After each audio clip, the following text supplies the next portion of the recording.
Moi je pense que c'est surtout ça qui permettra, pour reprendre la question du renouveau de l'Église.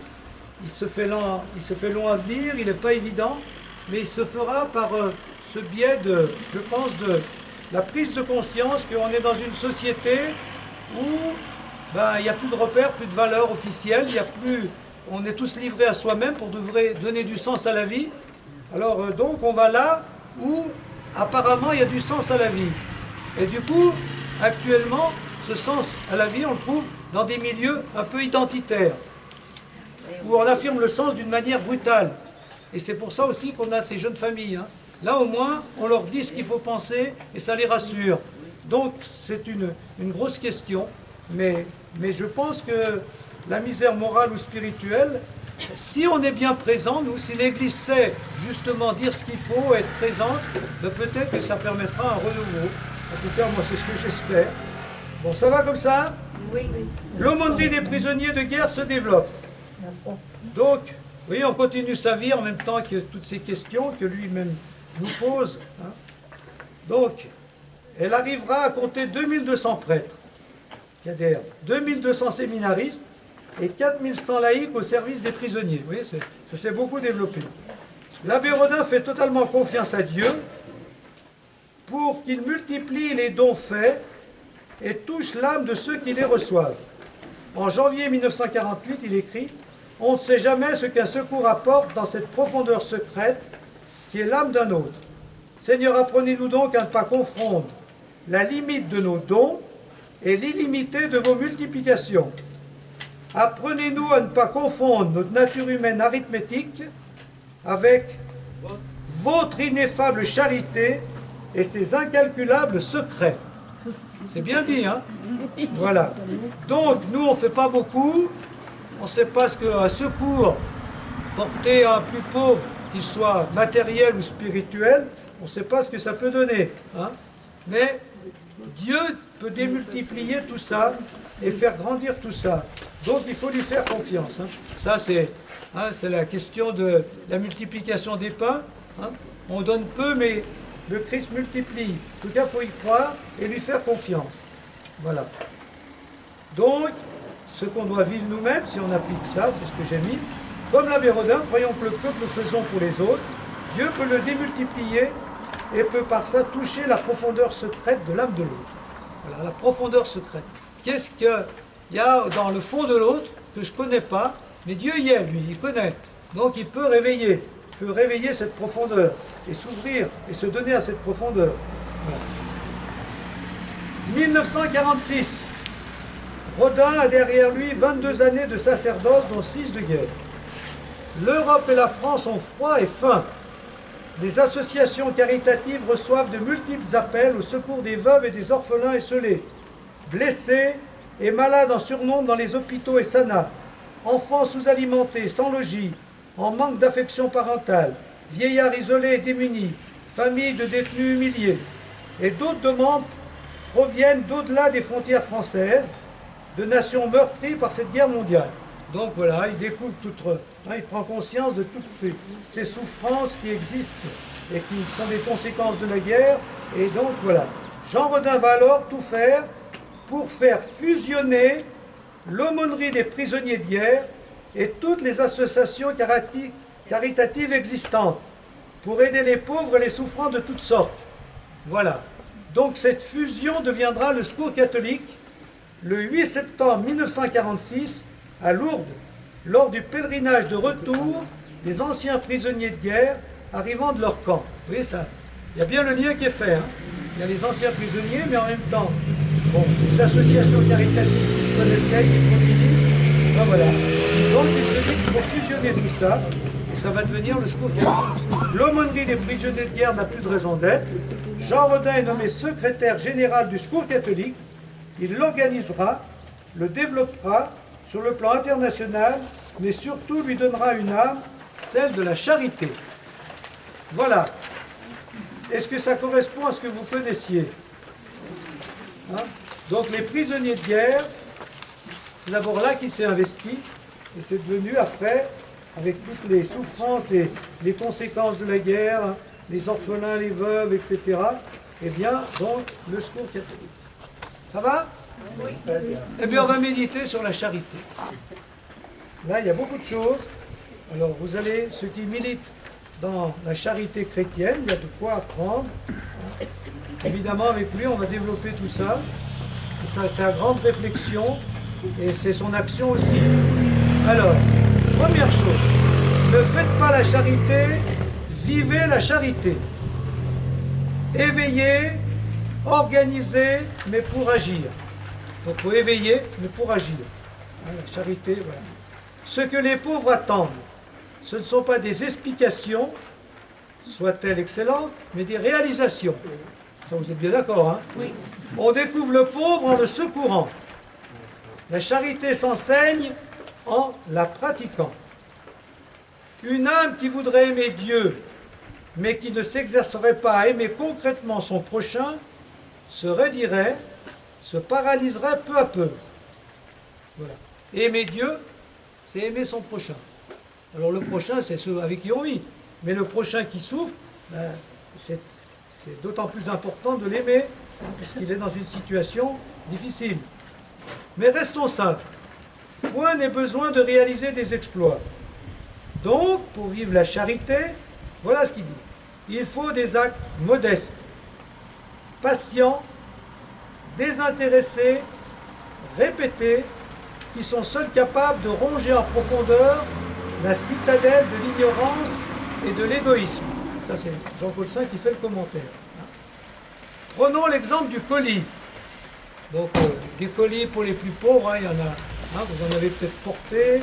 Il y a beaucoup de groupes de solidarité ou d'action voilà, de secours catholique et autres en font. Donc voilà. Un colis ne résout pas tous les problèmes. Mais ajoute Monseigneur Rodin, il peut être la petite étoile qui illuminera un Noël sans joie. Ce geste de simple générosité ne doit pas être inspiré par un sécurisant besoin d'assistance. Tout paternalisme, tout colonialisme dans l'expédition des secours doit être absolument banni. Ça, il dit des choses que vous pensez, que vous vivez. Hein. Voilà, pas de paternalisme, pas de voilà, c'est simplement. Ce geste doit d'abord être un acte de reconnaissance de la dignité sacrée de toute personne qui est en difficulté. Voilà, il dit beaucoup de choses voilà. Hein. La reconnaissance, la dignité, on donne, mais une petite chose, ça peut être une étincelle. Il ne faut jamais dire c'est peu, ce que je donne, c'est déjà beaucoup. Et Dieu fera le reste, comme on l'a dit tout à l'heure. Donc, mais voilà, des gestes modestes, patients, désintéressés, répétés. La charité, si elle se met à l'heure de Dieu, est exacte. La charité n'est pas un bal de charité, ni un thé de charité. Mais il y avait des ventes de charité, vous avez connu ça. Bon, les ventes de charité, ça peut être aussi, ça peut être intéressant, ça dépend quel état d'esprit est derrière. Elle n'est pas une aumône, ni un geste condescendant. La charité n'est ni une protection, ni une assurance sur le jugement dernier. La charité se règle sur le soleil du Christ, alors seulement elle est exacte. Devant l'Eucharistie, revivre ce jeudi saint qui fut le moment du ceci est mon corps, mais aussi le moment de ce même corps agenouillé devant autrui pour le servir jusqu'au lavement des pieds. Donc il fait le lien entre l'Eucharistie et le serviteur qui se met, comme Jésus, pour laver les pieds des disciples, donc il se met au service des autres dans des gestes banals, des gestes quotidiens, des gestes de... Voilà. Bon. Voilà pour la charité. Est-ce que vous voulez réagir à ça? C'est des choses peut-être banales pour vous, c'est bon de les réentendre. Voilà. C'est bien écrit, ça va. Donc moi j'insiste sur le fait que même si on fait un petit geste, ça peut être une étincelle qui va allumer un feu d'amour dans la personne et l'aider à repartir et à se reconstruire par exemple, etc.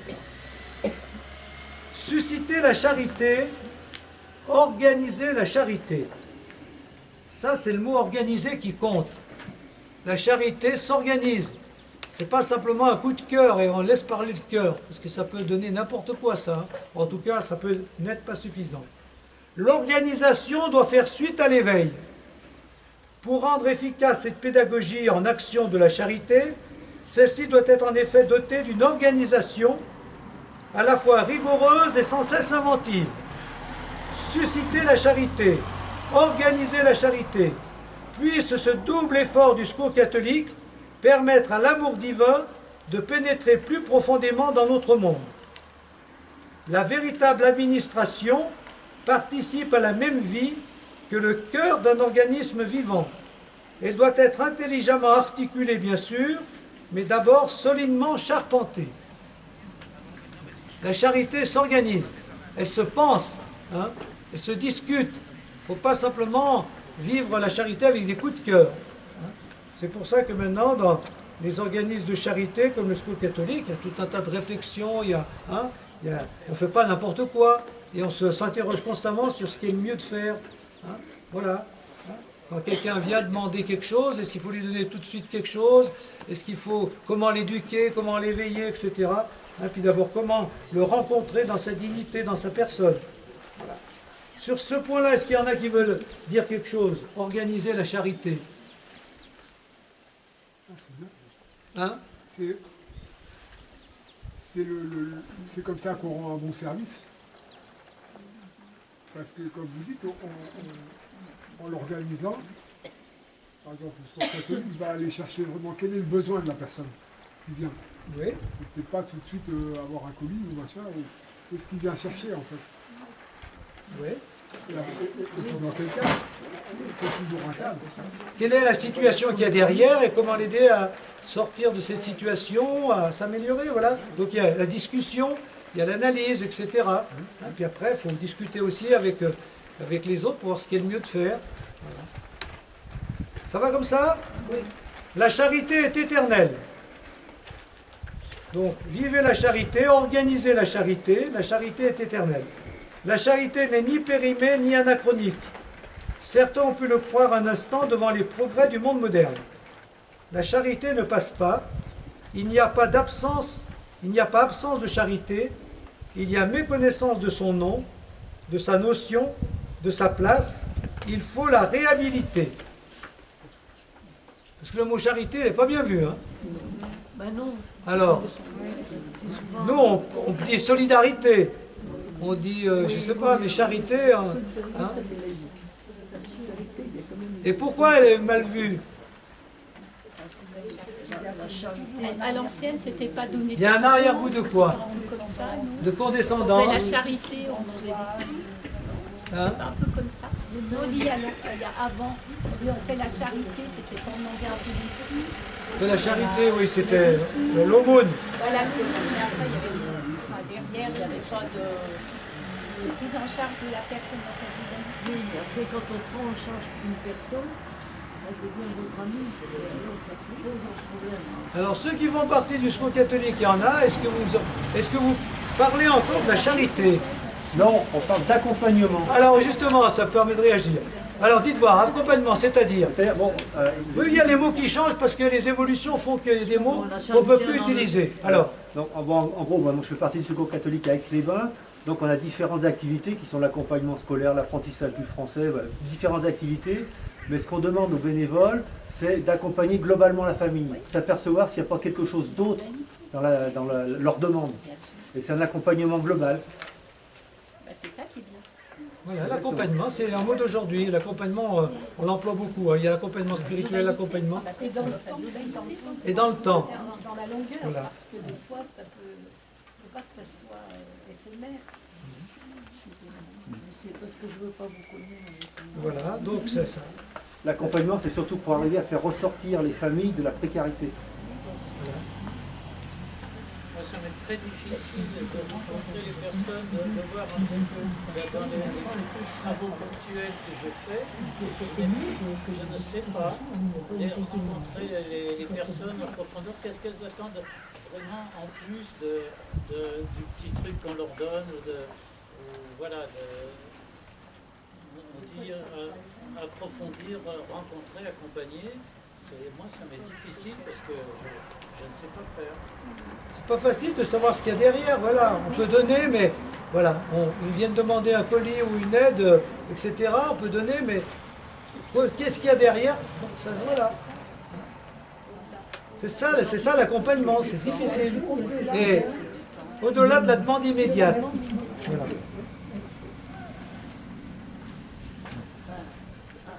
On avait dans notre département, on avait vu que les gens qui avaient la possibilité d'avoir un travail, il fallait qu'ils soient alternatifs, comme la demandé. Et alors on a créé c'est pas moi, un surlinge, et on a fait des linges, des choses propres, et on le vendait très à bas prix. Et on le vendait.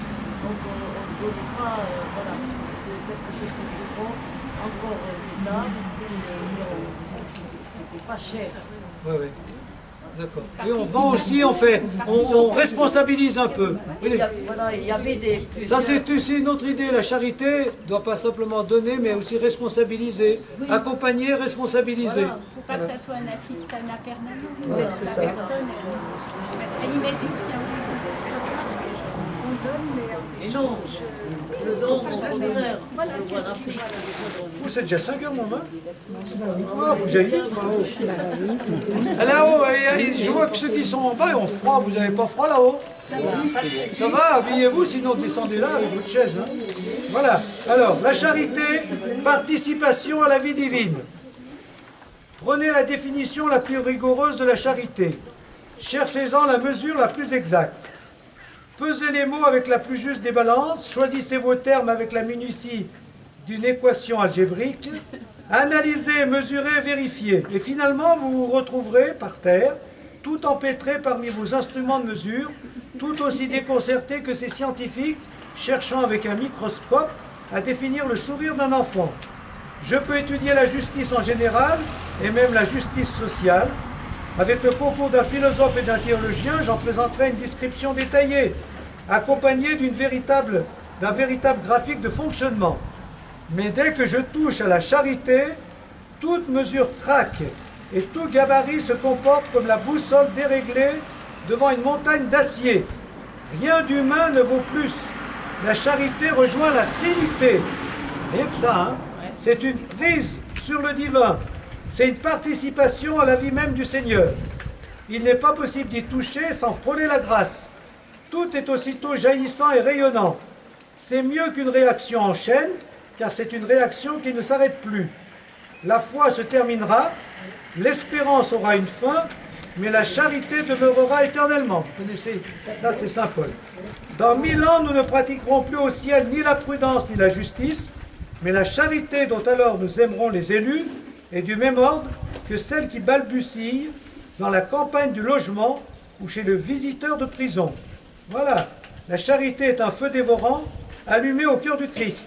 Le témoignage du Christ a été rendu visible, perceptible, par l'amour visible, perceptible des chrétiens.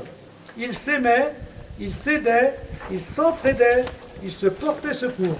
On rejoint ce qu'il disait tout à l'heure. Hein. Voilà. Eh bien, on doit vivre cette relation fraternelle avec les autres, et notamment donc avec ceux pour qui on fait encore œuvre de charité. Bon, la charité, je fais un peu vite, parce que là, il y en a beaucoup, faut que j'en suis où, parce qu'on va arriver vite. Tant pis, on va aller un peu plus vite, hein, mais ça se lit bien facilement. Ben oui, il y en a beaucoup. La charité est le ferment des vraies révolutions. Pourquoi les terribles persécutions de Néron? Est-ce parce que les chrétiens avaient introduit un Dieu nouveau à Rome? Historiquement, c'est impossible. Rome était toujours accueillante aux importations des cultes. Seulement les chrétiens s'aimaient. Oui, rejoins là-dessus. Hein. Le chef de famille chrétien aimait son esclave et le libérait. Cela devenait contagieux, mais cette contagion était la ruine du système économique et social. La suppression de l'esclavage était une révolution. Ça, je ne l'avais jamais remarqué, je ne savais pas que c'était vrai. Donc c'est lui qui fait cette analyse. L'esclavage chez les chrétiens, les communautés chrétiennes romaines, bon, voilà. Alors cette main-d'œuvre économique fournie depuis toujours par les esclaves, dans la maison et dans les ateliers, il faudrait la remplacer par des salariés libres. Le christianisme était révolutionnaire, car il introduisait un explosif inconnu, la charité. Ça, je ne savais pas que c'est historiquement que c'était comme ça. Ah, c'est bon. Donc la charité, quand on la vit, elle devient le ferment d'une société nouvelle. Hein. Donc c'est ça qui est important. Toutes les persécutions ont l'origine ici. Le législateur découvrait dans la charité un précurseur pour demain qui risquait de perturber l'ordre social établi hier. Voilà. Bon. C'est exactement ce qui se passe avec Jésus dans les contes. Ouais. Il vient révolutionner. Parce que La charité, oui. Et quand on chante le Magnificat, c'est aussi la révolution. Hein. Normalement, quand il y a l'amour dans le cœur des hommes, ça change les rapports sociaux et les systèmes. Voilà. La pédagogie de la charité. Comment apprendre la charité? Voilà. Eh bien, envoyer un camion de couverture à des sinistrés, charger un avion de médicaments 1 heure après un sinistre, sont des opérations élémentaires. Beaucoup de méthodes, un peu d'expérience, des cadres compétents et l'affaire est réglée. Il y a un travail beaucoup plus difficile et dont le public ne se rend pas compte, c'est un travail de pédagogie. La charité est autre chose qu'un distributeur automatique, même perfectionné. Plutôt que de distribuer 100 pommes, il vaut mieux planter un pommier. Ça, vous connaissez, hein, ça, voilà. Donc il faut aider les gens à se prendre en main plutôt que de les aider. C'est ce que vous avez dit, c'est l'accompagnement, et c'est pas facile.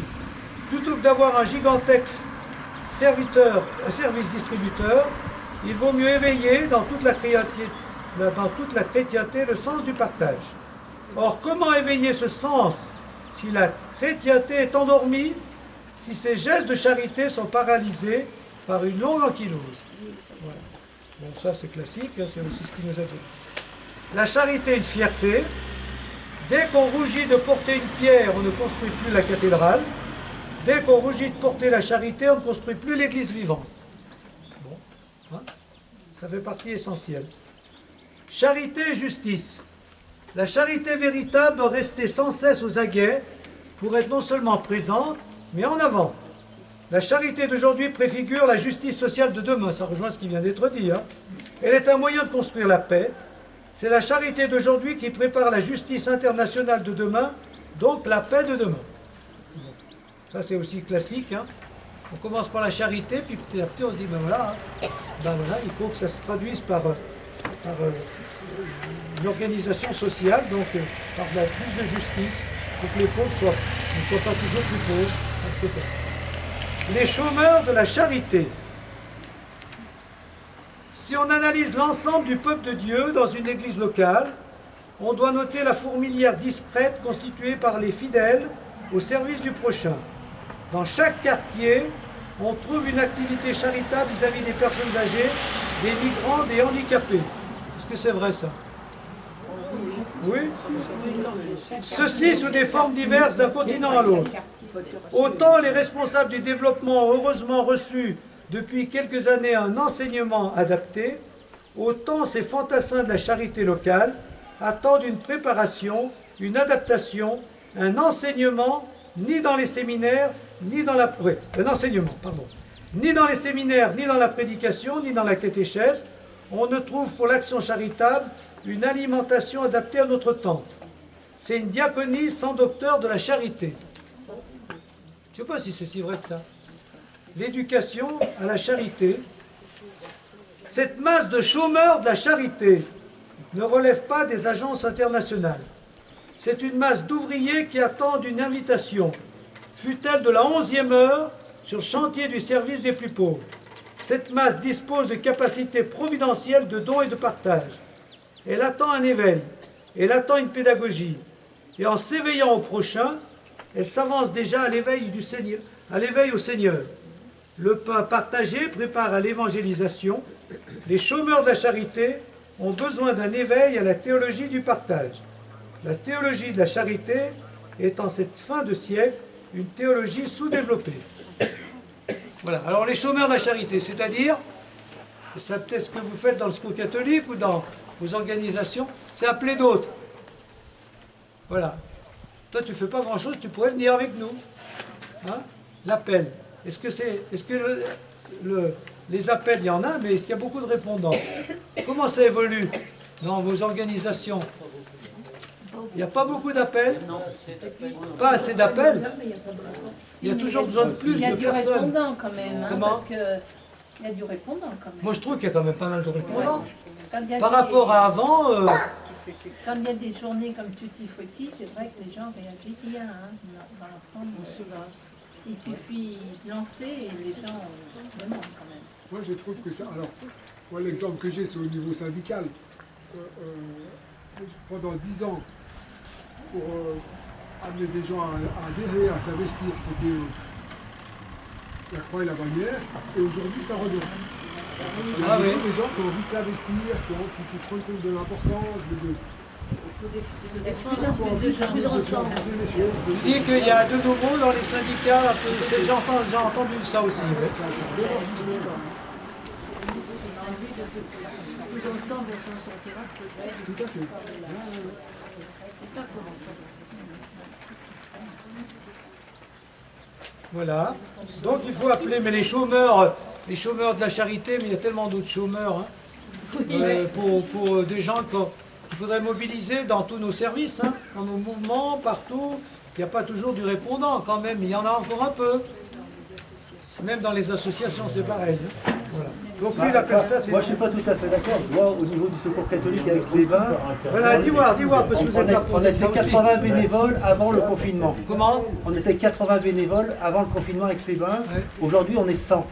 Ça veut dire qu'il y a beaucoup de nouveaux qui sont arrivés. Mais ce qu'on voit principalement aussi maintenant, c'est des nouveaux jeunes de très haut niveau intellectuel qui veulent donner un autre sens à leur vie. Ah, c'est bien.